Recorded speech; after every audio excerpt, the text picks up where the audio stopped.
I spent years in banking, and the thing I remember most isn't the complexity of the deals. It's how much time we lost just getting from research to pitch. You know the setup.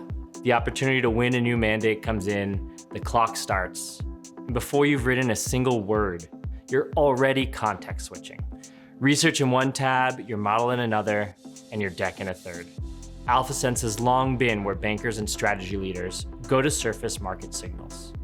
But insights that stay in a browser tab do not win deals.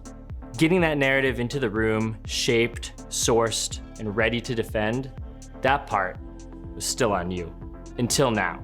Today, AlphaSense is launching a suite of work product tools to take you that last mile.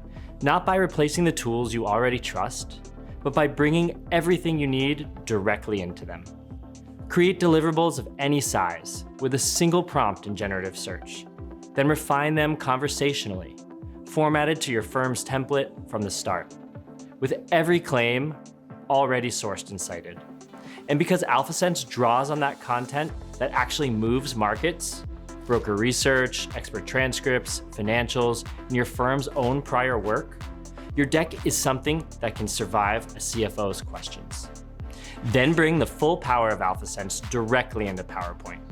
Build out a competitive landscape slide, pull in consensus estimates, or refine your buyers list with a single prompt. Pull logos, refresh stale charts, or add an entirely new section without rebuilding the deck. And through every revision, all sources remain traceable. And when the story moves from slides to numbers into the model that has to hold up just as much as the deck, AlphaSense comes with you there too. With AlphaSense embedded directly in Excel, your assumptions stay traceable. And the thread from raw input to finished output never breaks. The number you pull into a comps table is the same number that populates your valuation slide. Before anything goes out, ask it to push back. It reads your deck, cross-references the research landscape, tells you what you missed, and what to cut. It's like having an MD looking over your shoulder before you hit send. With AlphaSense, you're not just getting closer to the finish line, but for the first time, research, models, and slides live in one continuous workflow. So the gap between what you know and what you can present is finally closed.